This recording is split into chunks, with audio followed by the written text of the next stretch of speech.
How did life totally change when you came out of a coma? I was in a coma for 2.5 months in 2015 when I was 27, following a serious car accident. When I woke up, I still had a tracheotomy and couldn't speak. I don't remember a darn thing from the time I was in a coma, but what blew my mind is when I woke up, my new boyfriend at the time was standing there with my parents and they were chatting to each other like they knew each other. I'm a very private person and had made every effort for them not to know of him, so I found this disturbing. I also had no recollection of the accident for months, and for a week or two after waking up, I had to be retold where I was and what had happened every time I dozed off and woke up. I had no idea where I was and thought I was 23, not 27, for months. I also had a really hard time recognizing faces. Like I'd see people who I knew, but I couldn't remember why or their names or anything. They'd just look familiar. One time, about a month after I'd woken up, my parents took me in the hospital bed for a walk in the courtyard of the hospital.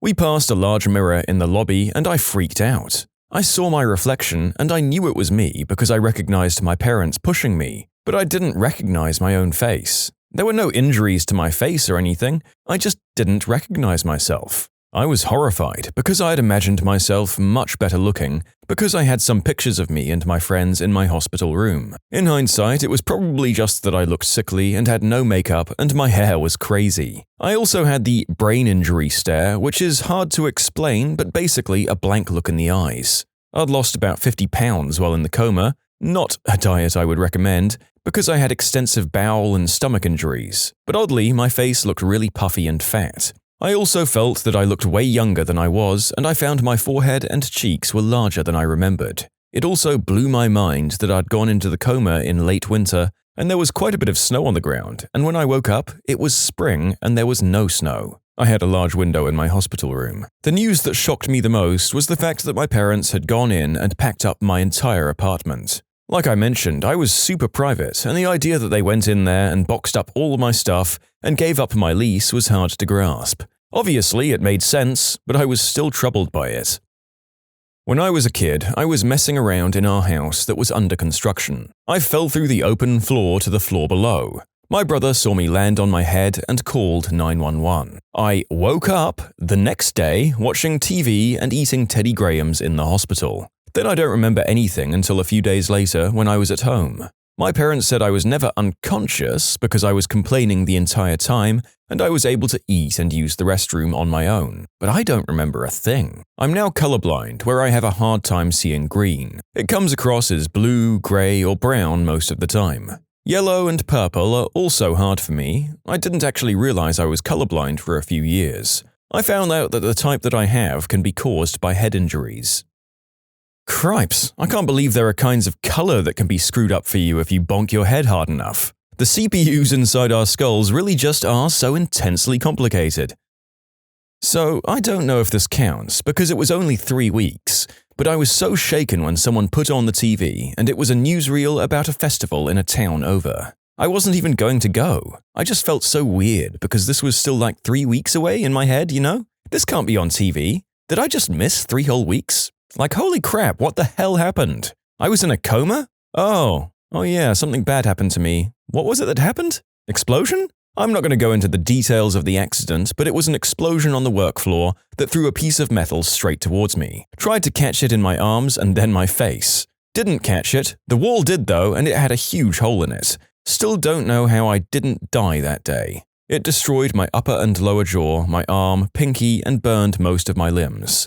Mostly second-degree burns, so that wasn't really a problem. The problem was the jaws and the arms. My jaws were completely shattered into more than 100 pieces. The doctor told me he had to put pieces of bone in random places because he couldn't find the right spot they came from. I lost most of my teeth, about 3/4 of them. My lower lip was ripped off and was just hanging by one blood vessel and a few nerves.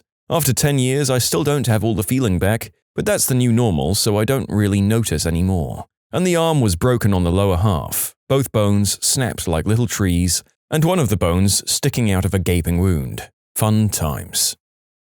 My wife was in a medically induced coma, which is really just heavy sedatives and paralytics for 13 days.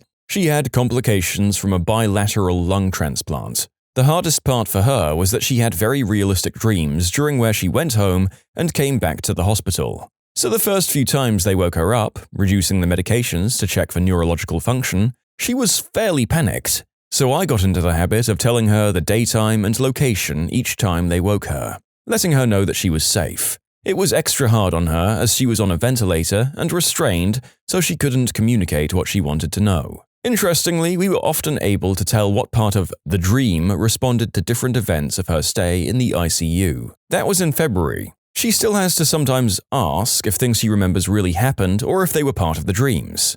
Good news, she's home now, nearly fully recovered with just some mild kidney problems that are getting better and some neuropathy in her left leg. She's able to walk with a walker and do a lot of things on her own again.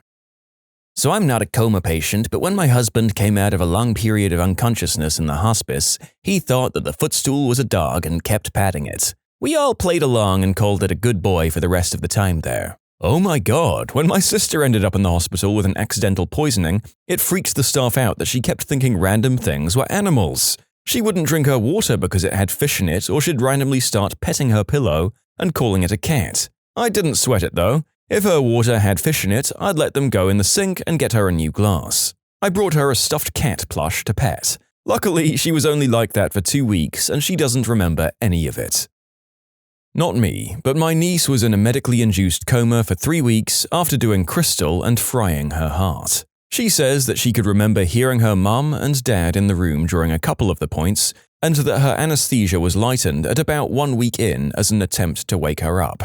She was aware of it but didn't become conscious. She said that it was like being underwater, so you can sort of hear what people are saying, but not fully understand. She was extremely surprised and confused when she finally came to, and couldn't believe that she was out for so long. The last thing she remembers was snorting what she thought was white snow and then her boyfriend calling 911. She's insanely lucky to be alive, but will live with the consequences of this for the rest of her life. She has permanent damage to her heart and will likely die if she does anything like that again. Does 3 weeks count as a long time? I was in a motorcycle accident and was out for 3 weeks. Woke up as the person I am today, not really as the person I was before, although I do have a few of his memories. I found out that my hippocampus was damaged, so that accounted for the memory loss. I woke up remembering a lot of school stuff and things I'd read before, but had a very hard time remembering or knowing people. Didn't totally recognize my dad, had no idea who my mum was. I was apparently dating a really pretty girl, but I have no idea who she was and no memory of her. We tried to make it work, but it was too weird and the old me was too different from the new me, and I felt no connection to her. I did become really good at philosophy and logic after I woke up and ended up going to college to study it. I've got a year left before I can lecture in it as well, so I guess that's a plus. It's still weird sometimes that people approach me and greet me. They know so much about me, but I have no idea who they are. I usually have to explain to them what happened, and things get a little weird sometimes, but I usually end up making or remaking a friend. I'll say that we've got a few comas that are in the ballpark of 3 weeks. Perhaps that's our standard factory reset setting, or the longest time that a hospital will put you on a induced coma. On a more serious note, we think of ourselves as so permanent and our souls as such a set thing, but my gosh, it feels like we can have major parts of ourselves rewritten by one bash to the head. Good for this guy and his newfound logical proficiencies. Good luck in your philosophy PhD, I guess. My grandpa's biggest shock waking from a coma was the news that he wasn't in Spain. He was hit by a car near his house in England, and a lot of the nurses in the ITU were Spanish, and he caught their accent and thought that sometimes they spoke to each other in Spanish. They weren't meant to, we don't care. He had excellent care anyway. And maybe when he started opening his eyes briefly, he saw their skin tone. He couldn't understand how he had got to Spain. When he was coming around, he was getting distressed. We kept telling him he was okay. He was in hospital and the tube was helping him breathe. We forgot to share the news of, "You have not left the country." He was also shocked to find his feet hadn't been amputated, his feet and ankles weren't injured, about the only bit of him which wasn't, but somehow, in the coma, he thought they were. When fully conscious, he was shocked at the football results. I was in a coma for about 3 or 4 days after an intentional OD on Ambien, regular antidepressants mixed with some alcohol. I was more or less just unconscious, but I remember the first time I woke up, it was exactly like those movies where you're flashing in and out, and there are disembodied voices everywhere and people working on you. It was very weird. I remember waking up a few times once I was out of critical condition, mainly to throw up from the Narcan. Apparently, I had a seizure, I had cyanosis, blood was coming out from my mouth and my nose, my blood sugar dropped below survivable, and then just shot up into diabetic coma zone after a glycerin shot. I was severely underweight, and I guess they didn't take that into account. I had a breathing tube for most of the time. When I woke up, all I knew was that my throat was very sore and my entire body felt like actual chewed-up garbage. Other than that, I had no clue what happened. I just remember taking everything and falling asleep, and that was that. You can submit your own stories to be featured here on the channel. The story submission link is in the description below. And if you want to listen to some vibey music in the background, check out easymode, also linked below, and subscribe. I can tell you that it isn't like you see in the movies. Nothing happens when you're in a coma. Your brain just shuts off. You know when you're little and you stay the night at a friend's house? When you wake up, you can't remember where you're at and you get nervous for a second until you remember? That's exactly what it feels like to wake up from a coma, but it never really clicks. I woke up from a 2-month coma after a bad wreck where I broke my neck, hip, and couldn't walk, among other things. I could tell I was in the hospital, but I didn't know why or what happened. For some reason, I thought I was 60 and I'd been in a comatose for 30 years. In fact, I'd been in a coma for 2 months and was in my late 20s. The doctors were amazed. I'd survived a 2-month coma, which is very unlikely, so this may be the longest period of time you'll get a legit answer for. But of course, people always have stories that are like, my cousin was in a 3-year coma and said. However, it's insanely rare that people will wake up after even months. 2 weeks because of swine flu. During this time, Oprah announced she was ending the Oprah Winfrey Show. I was very upset to learn this after the fact. Mostly because the TV running in my room, and the medication they had to give me to keep me under, gave the most cinematic dreams I've ever experienced. Somehow, the news of Oprah retiring filtered into my brain as dreaming about saving the whales with her in a submerged Chicago. We had a champagne brunch. It was excellent. I was also a superhero who could fly and fought my enemies on the rims of volcanoes. And then I woke up, and not only could I not fly, but my buddy Oprah had betrayed me into retirement. I was crushed. I don't know if 6 months counts as a long time in this context, but that's how long I was in a coma. The most shocking thing, naturally, was being told the date. The last date I remembered was sometime in September. I was being told it was March of the following year. I was in denial of this for several months to the point of refusing to believe it was my birthday in the spring, and insisting that it must be Halloween, the only feasible holiday I could think of for roughly around the time I'd been awake, based on my last date that I knew. So my family had to tell me the cake they brought me was to celebrate Halloween instead of my birthday, otherwise I would freak out on them. Complicating this was the fact that I lost my sight in this ordeal, so it all seemed like some weird trippy dream for me that I couldn't wake up from. I couldn't tell you when it finally sank in that the date was really 6 months beyond what I'd remembered, but it was a trip all the same. Not a coma, but an anesthesia experience. I remember waking up totally rigid down there, and tried standing up and almost fell over. The girl tried to catch me and I said, "I got this," and then I stumbled into the hallway and passed out. I wasn't in a coma, but I had a serious concussion. I woke up with no memory of anything at all. When things finally started coming back to me, a dog ran up to me and I started petting it. I looked at my dad and asked when we got this dog, because I didn't even remember getting him. Long story short, it wasn't our dog. My dad tells this story to his friends and says, "That's when I knew you were messed up." Maybe it's a me thing, but I would be very disappointed if I'd assumed the ownership of a cute doggo, and my family then informed me that it was not in fact our Poochie. My grief might even overtake that which I felt for my lost memories. I have epilepsy, and I've been in a brief coma due to dropping and knocking. I don't recall how long it was, or anything about it really, just what I'm told. I woke up really confused, and for some reason, the first thing I did was try to leave so I could, and I quote, "go home and smoke a J." The nurses explained what happened while stifling laughter. I tried to walk out even though I had all sorts of crap hooked up to me though. Didn't even notice that stuff.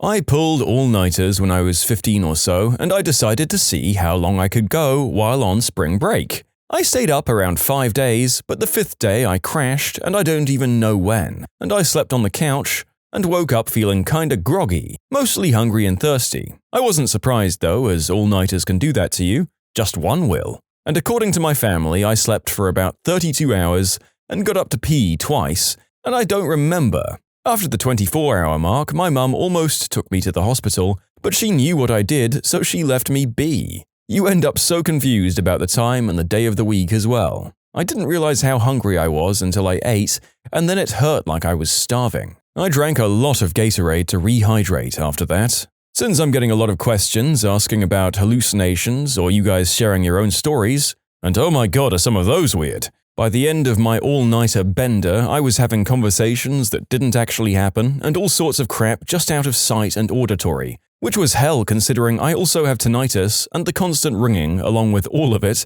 isn't fun. Around the 4th day I was getting it, and from there it got worse. It probably didn't help that my diet during this was canned beans and iced tea. I don't even want to think about how that probably hurt my insides like my liver. All the things I thought I heard or saw helped me understand a little bit of what my uncle goes through with his severe schizophrenia, like voices, shadow people, and stuff like that. I woke up on a carriage with some other guys and one of them said to me, "Hey, you're finally awake." Honestly, I don't think you'll find many, if any, real replies from the ones who've been under longer than a few weeks for this. The truth is, people who've been in a coma for a long time wake up brain damaged. The trope of waking up after years of being in a coma and being okay is just not something that happens in real life. Someone who's been in a coma for years will wake up a vegetable. I was flying a plane and crashed in 1944. I woke up in 2011 and joined the Avengers and fought aliens. So what shocked me was the aliens. I understood that reference. I woke up after a 3-day coma to my dad sitting at the edge of my bed. The first thing he said was, "Oh, thank God you're awake. I didn't know when you were going to come around." I used to be a cop, but I was shot on duty. The surgeons saved my life, but I slipped into a coma. When I woke up a few months later, my wife had dumped me on minimum care and took off to hook up with my old partner and had taken my son with her. I had to travel cross-country to even find them. When I did, there was an altercation between me and my old partner that ended when my son shot him. Thanks, Carl. Wasn't for a long time.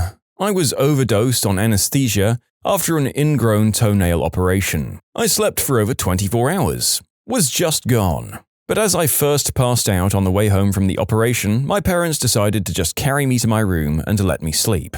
Came up and checked on me as I seemed fine, they just let me be. I got put under for the operation before lunch the first day. Fell asleep in the car ride home. I was gone that full day till the next day late at night. So maybe 30 to 36 hours or so. But yeah, waking up, not remembering anything and thinking you've just been gone for like a few minutes. But it's dark when you wake up. And as you get downstairs, they tell you you've been out for pretty much 2 days. Like, you felt fine, but everything just felt wrong as well. Your body and mind are just confused. It was weird, not something that I hope to experience again. Yeah, granted, it was not a coma, only a trip to Albania. It was quite similar. I was there for 6 months in 2013, and when I returned, I was told that there'd been 3 Australian Prime Ministers while I was gone. Half my family and a few friends legitimately thought I'd passed away due to a poorly worded Facebook post. Day after the hospital discharged me, I found my Instagram and Facebook flooded with people mourning or apologizing. I was in a coma for 2 months the year the Patriots went undefeated but lost to the Giants in the Super Bowl, and that blew me away. It was also super emotional because watching football was something I did with my dad, and when we watched a game together, he broke down telling me how he thought we were never going to get to see another game together. In 2003, I was in a high-speed rollover and as a result spent a few days in a coma. When I woke, I was shocked to find myself in a hospital. I called my mum and asked her if she could bring me a cigarette. She told me that she couldn't, I'd totaled our van, and I asked if she could just walk over, we lived close to our local hospital, but she told me that I was in Denver, that they'd had to flight for life me there. It was very distressing to me, both my location and that I'd rolled our van. She told me that she'd be there as soon as my dad got back to the house.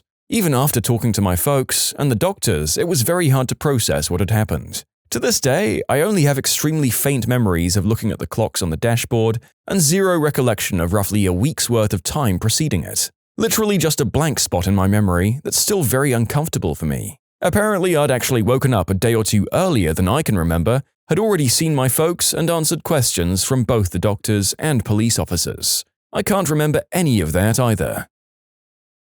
When you subscribe, make sure to hit the bell to turn on notifications. Put the playlist on in the background to finish listening to all the stories, or if you want some vibey music to put on in the background, check out easymode. If you like Am I the Genius, give Am I the Jerk a shot. Everything linked in the description.